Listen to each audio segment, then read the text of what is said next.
Shalom, que la paz de nuestro Padre Celestial sea con cada uno de ustedes. Entonces vamos a estar hablando sobre el comienzo de un nuevo Sefer, de un nuevo libro, de un nuevo contenido. Y es el Sefer Shoftim, libro de los jueces, como se conoce en el lenguaje latino o en el lenguaje español. En la ocasión pasada estuvimos hablando de la introducción del Sefer Shoftim y estuvimos hablando un poco del contenido de lo que traía este libro de manera de resumen y de los puntos en los cuales nos vamos a estar enfocando. Estuvimos hablando de que este es un libro en donde abarca muchos de los jueces de los cuales nosotros aún conocemos, crecimos viendo ilustradamente historias de ellos en películas, en series. Y que en esta ocasión, obviamente, trayéndolo al contexto bíblico, vamos a estar hablando también un poco de las características de ellos. Vamos a estar hablando de la manera en la cual cada uno de ellos juzgó al pueblo de Israel. Estuvimos hablando en ese resumen que era un libro donde vamos a ver las altas y bajas del pueblo de Israel. Y en Shoftim, en el comienzo de este libro, comenzamos con un pueblo, se podría decir, bien espiritualmente. Un pueblo que estaba anhelando, deseando servirle al Elohim de sus padres, al Elohim de Abraham, de Isaac y de Jacob. Al Elohim que llamó a Moshe y lo envió a Misraim. Y por medio de Moshe y Aarón y Miriam, los libertó de la esclavitud en la cual llevaban 400 años aproximadamente. Y aún en la introducción estuvimos hablando de que esto era un pueblo en donde, terminando el Sefer Yehoshua, fueron confrontados por Yehoshua, y Yehoshua, conocido como Josué, les dijo: ustedes tienen que decidir a quién van a servir. Un pueblo que dijo: no, líbreme el Eterno de yo servir a los dioses de mi padre Tare o a los de las naciones que nos rodean. Nosotros vamos a servir al Elohim de Israel. Él es el único al quien nosotros vamos a honrar. Así mayormente es que comienza también este Sefer. Este Sefer comienza con la ilustración de un pueblo que, según el escritor, viene en búsqueda de dirección del Todopoderoso. Un pueblo que dice que después de la muerte de Yehoshua consultaron, preguntaron al Eterno. Sabemos que dentro del contexto de pueblo de Israel, la manera en la cual el pueblo consultaba, buscaba al Eterno, era por medio del Urim y del Tumim. O sea que aquí podemos ver que un pueblo fue y se dirigió hacia el Kohen Hagadol y le dijeron tal vez: ve y pregúntale al Eterno qué tenemos que hacer para ir a subir y atacar a los cananitas. La contestación fue que subiera a la tribu de Yehudá. Judá consultó con uno de sus hermanos, una tribu hermana llamada Shimón, y entre los dos fueron y pelearon las batallas de cada uno. O sea, Shimón ayudó a Yehudá a conquistar las tierras y Yehudá ayudó a Shimón a conquistar las tierras que se les había dado a cada tribu.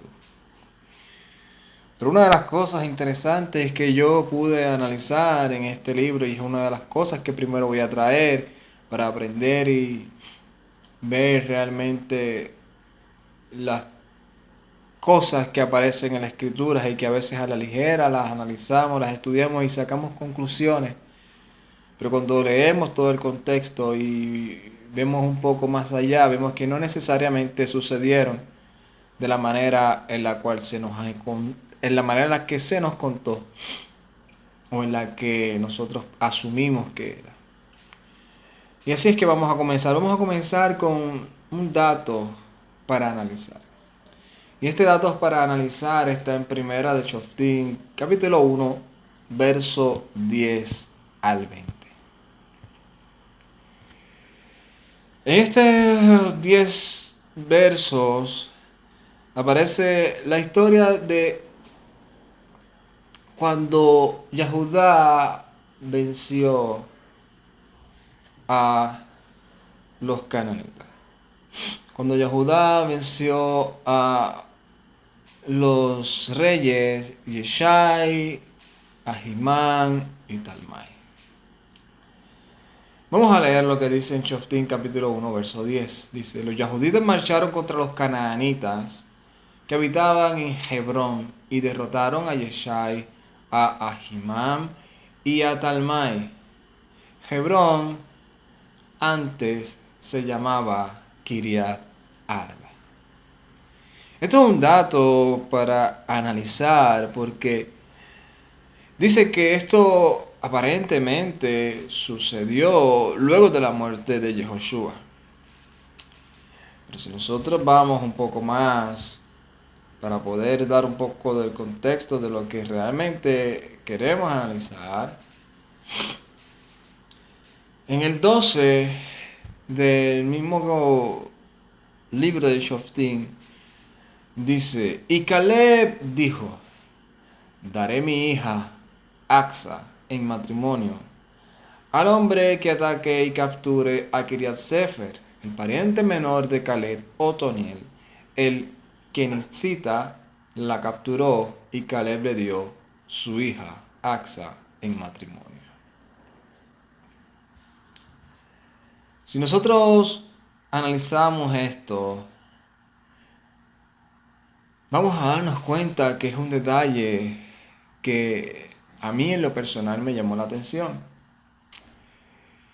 Porque este contexto del capítulo 1:10 al 20 tiene muchas cosas interesantes que deberíamos de analizarlo con lo que aparece en el libro de Yehoshua. Pero antes de leer lo que aparece en el libro de Yehoshua y poder analizar objetivamente este contexto y llegar a la conclusión a la cual quiero compartir con ustedes, vamos a leer Shoftim o libro de Jueces, capítulo 1, verso 20. Dice, y le dieron Hebrón a Caleb, como había prometido Moshe, y él expulsó de allí a los 3 anaquitas. Es interesante porque si nosotros comparamos esto con lo que aparece en el libro, en el Sefer de Yehoshua, capítulo 14, verso 6 al 15, es donde está ilustrado la conversación de Caleb con Yehoshua.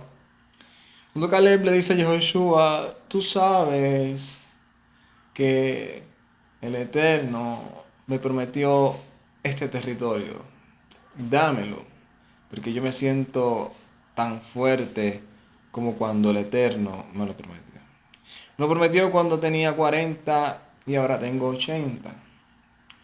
Y todos nosotros, pues, obviamente, ¿qué hacemos? Y sumimos y nos contaron a un Caleb que todavía tenía esa fuerza, ese vigor, y fue y peleó y expulsó a los cananitas y él conquistó la tierra.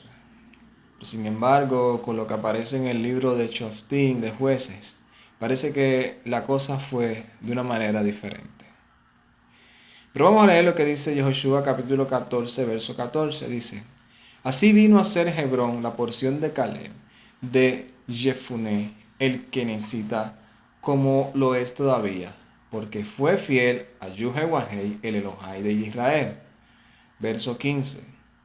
Y el nombre de Hebrón era anteriormente Kiriat Arba. Arba fue un gran hombre entre los anaquitas, y la tierra tuvo descanso de la guerra.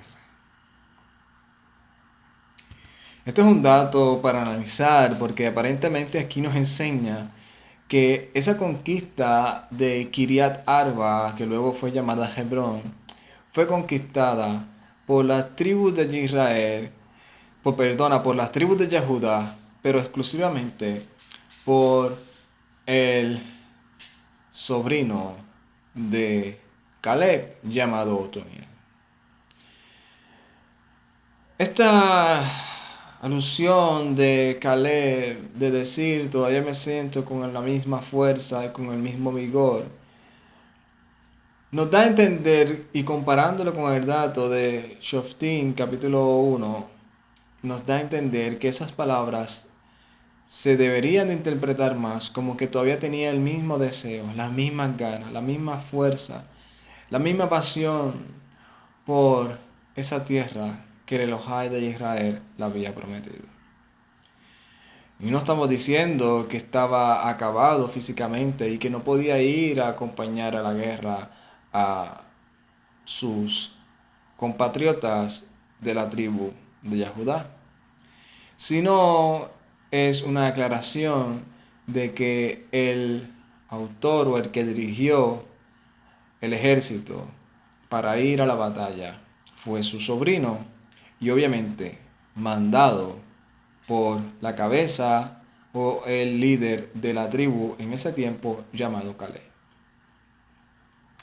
Este es uno de los datos que me gustó analizarlo, o lo encontré interesante y lo quería compartir con ustedes para poder seguir analizando y estudiando la escritura.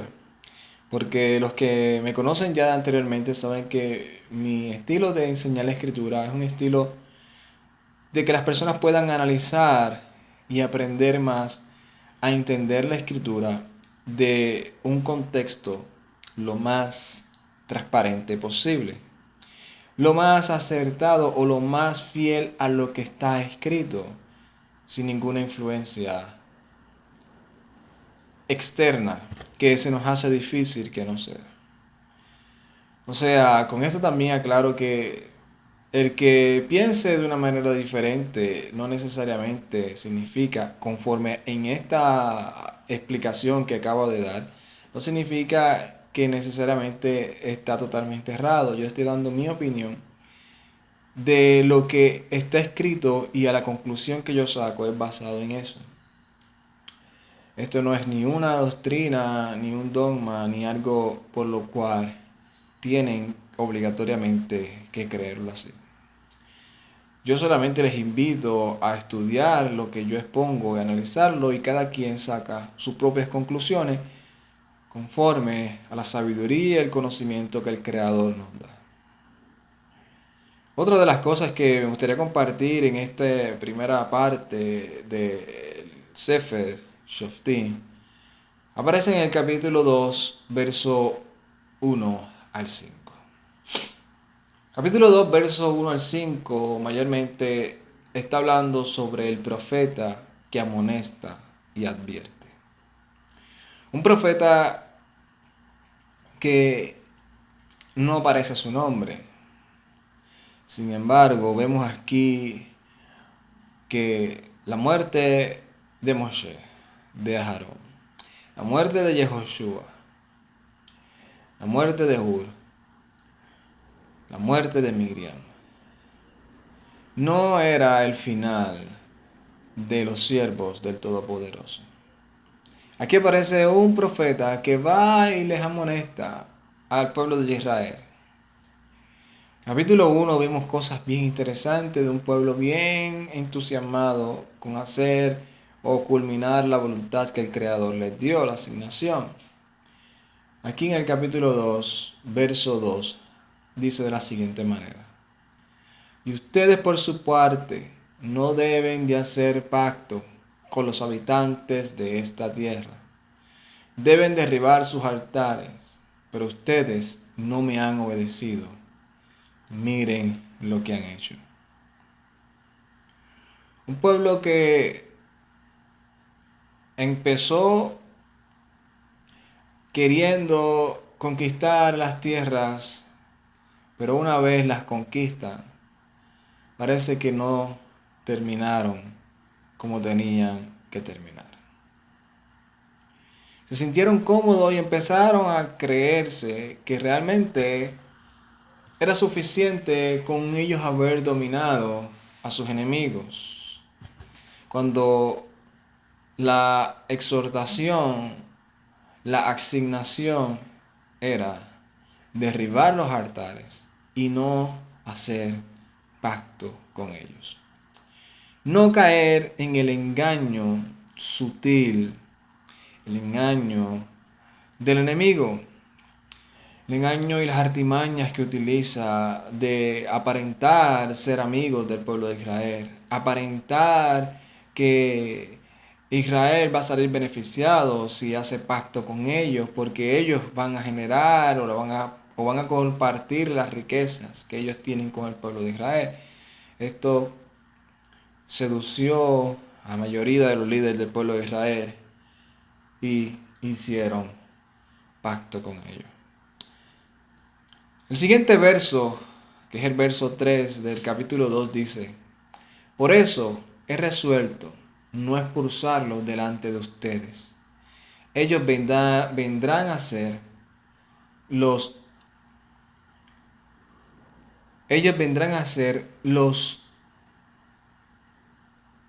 en esta versión mayormente dice como que van a ser espinas para ustedes, y sus deidades de ellos serán un lazo para ustedes.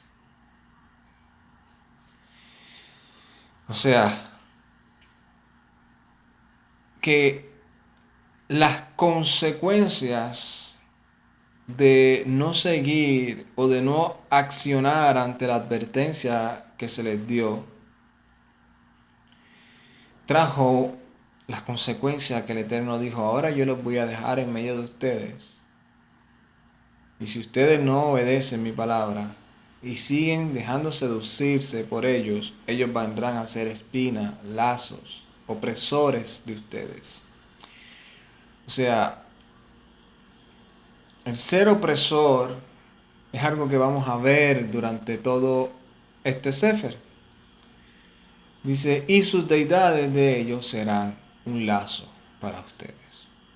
Un lazo que los va a cautivar, un lazo que los va a enamorar, un lazo que los va a engañar y va a cegar el entendimiento de ustedes para no ver ni querer obedecer la verdad que han escuchado por siglos. Cosas de las cuales nosotros deberíamos de analizar, cosas que nosotros deberíamos de estar también alerta, porque nosotros también hemos salido de una esclavitud y en medio de esa liberación todavía estamos en medio de lobos rapaces. Y el no mantenernos firmes en la voluntad del Creador, en obedecer su palabra, en mantenernos escuchando su voz, nos puede doblegar hacia nuestros enemigos. ¿Por qué? Porque todavía esas cosas de las cuales nosotros ya no queremos hacer porque sabemos que al Eterno no le agrada, están siempre presentes en nuestro diario vivir. Están siempre como una tentación a caer otra vez. Están siempre como una prueba en la cual si nos descuidamos podemos fallar. podemos caer otra vez en ese lazo. Podemos caer otra vez rendidos y enamorarnos de aquello que en una ocasión reconocimos que nos traía muerte. Podemos volver al vómito que habíamos tirado una vez. Y el Eterno, por medio del profeta, le dice: si tú sigues, yo voy a mantener esto delante de ti. Y esto, en caso de que tú me desobedezcas, yo lo voy a poner como un opresor tuyo. Lo voy a poner como algo que te va a afligir, que va a hacerte la vida de cuadritos, en pocas palabras. Y eso es una de las cosas que muchos han experimentado. Han experimentado el descuido de la vida espiritual, de la devoción con el Creador. Y caen en el pecado. Y vuelven a practicar y a caer esclavos de aquello que una vez habían sido libertados. Y en medio de ese proceso, en medio de varios años o en medio de varios meses, se dan cuenta hasta dónde han caído. Y empieza a afligirse su alma. Empezamos a sentirnos los más despreciados y los menos que valimos de todo el mundo.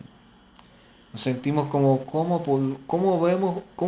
hubimos, o cómo yo pude haber caído tan bajo, cómo yo pude haber menospreciado la gracia del Todopoderoso en mi vida, cómo yo pude haberle prometido, jurado al Eterno que nunca iba a volver atrás, cómo yo pude haberle jurado al Todopoderoso que mi vida iba a ser totalmente íntegra delante de Él y que yo no quería ni iba jamás y nunca a hacer lo que en una ocasión yo delante de toda la gente me arrepentí de haber tenido ese estilo de vida.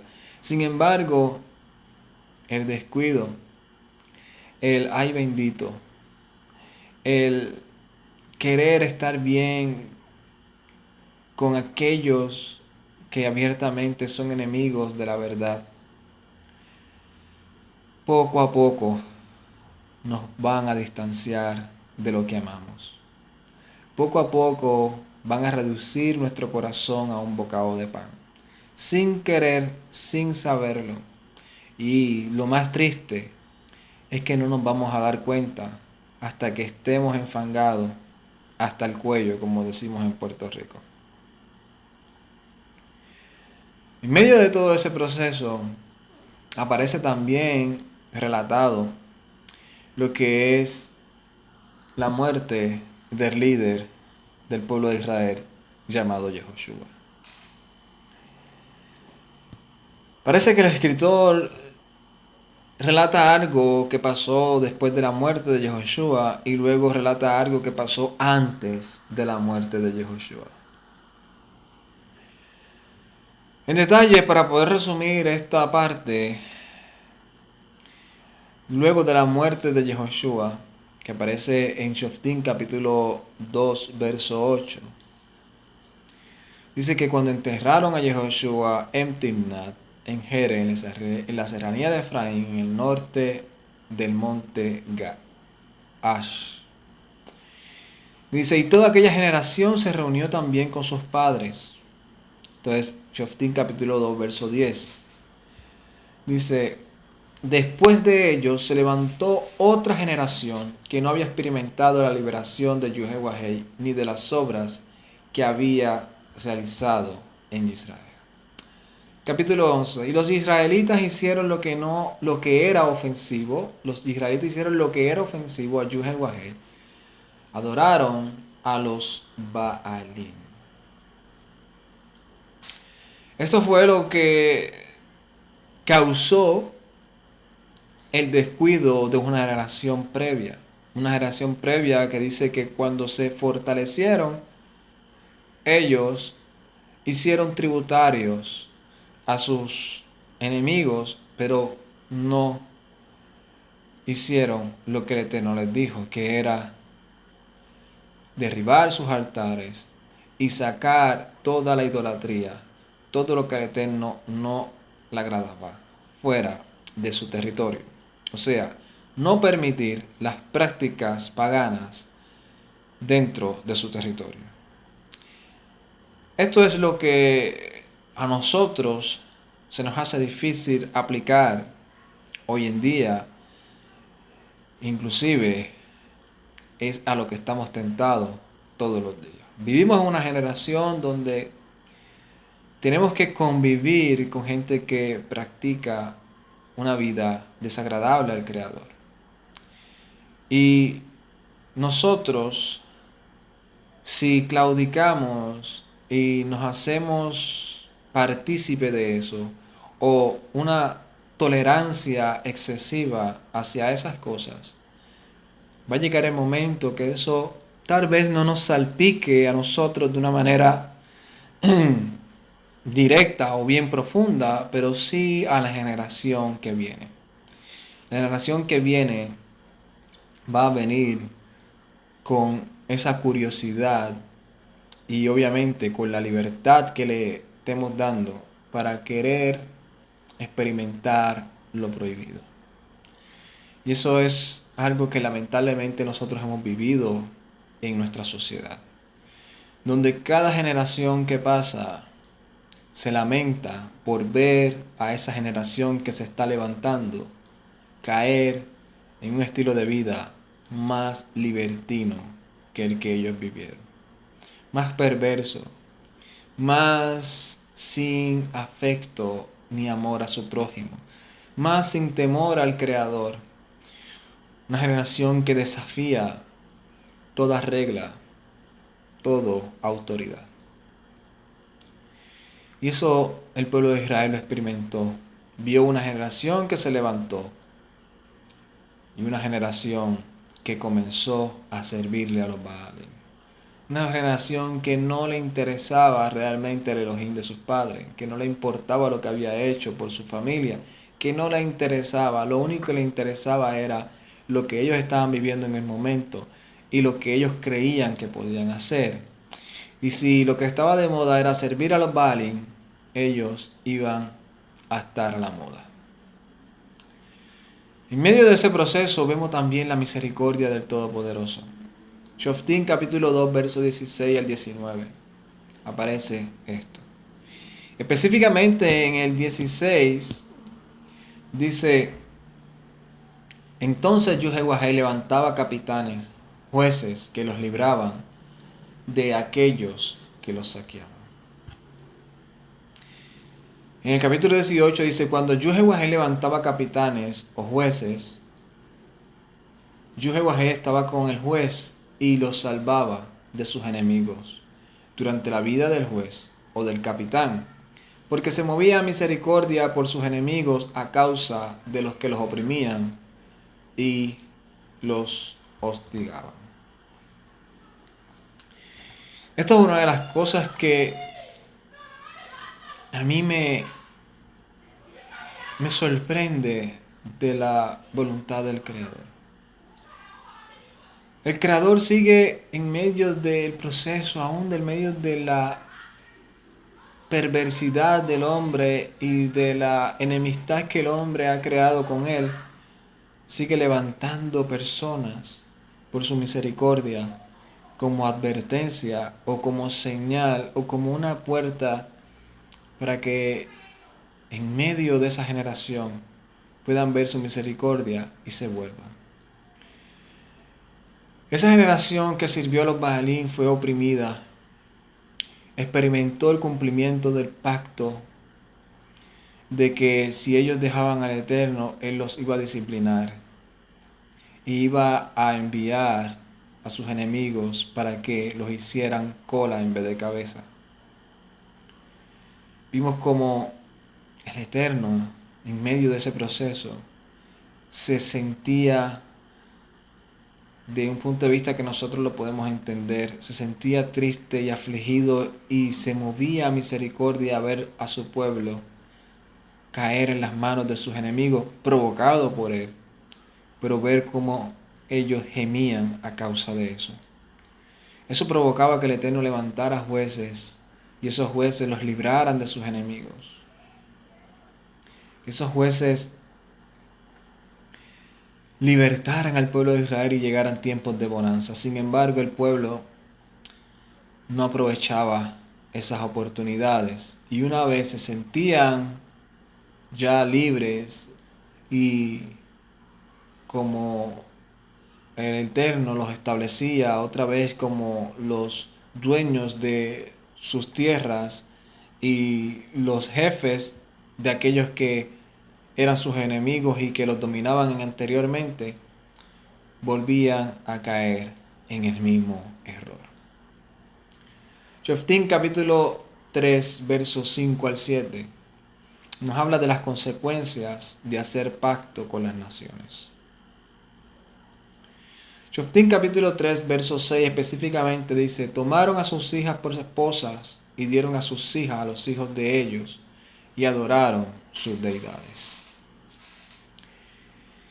Mira qué interesante, porque aquí nos enseña que una de las causas de las cuales el pueblo de Israel cayó y se olvidó o dejó de servir al Eterno fielmente, sino que lo hacía más por tradición y costumbre, pero su corazón estaba dividido,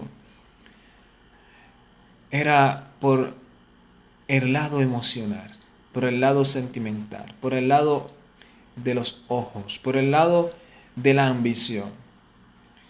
En esos tiempos, cuando nosotros vemos la historia de cómo se manejaban las cosas, vemos que muchos de los pactos que se hacían de paz, de negocios, de mantener una unión entre dos naciones, era por medio del casamiento.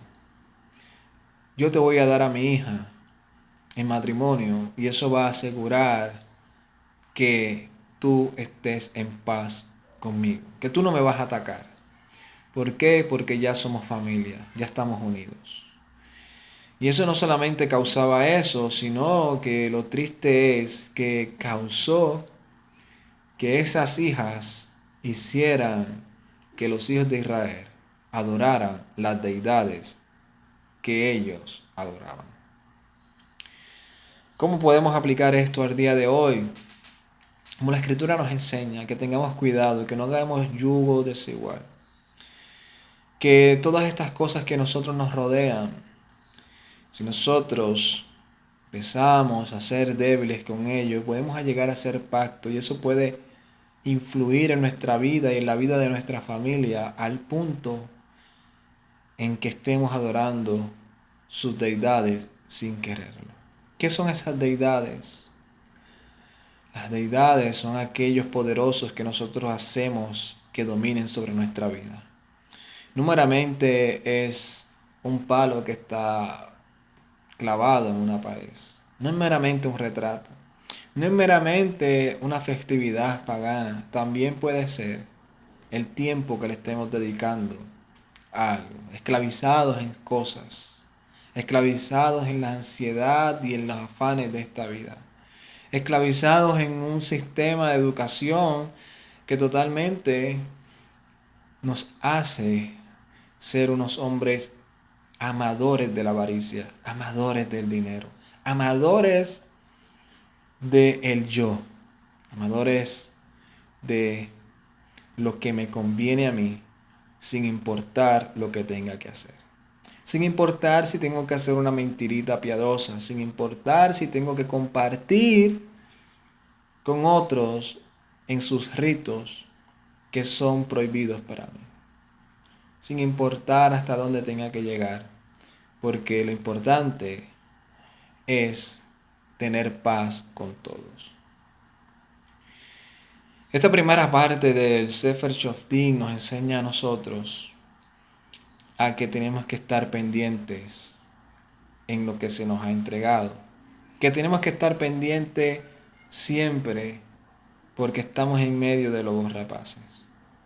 Nos enseña que lo que nosotros hagamos también va a traer como resultado lo que la generación que se va a levantar quiera y anhele hacer en su vida.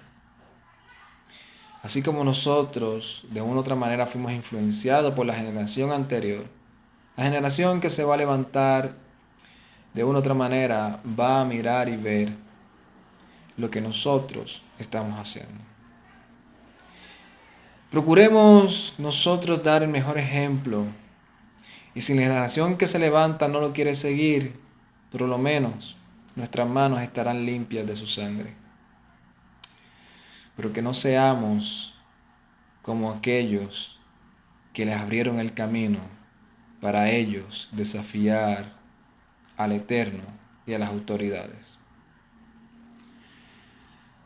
Shalom, Ubrajá, Lecolam, paz y bendiciones a cada uno de ustedes. Ay, tate.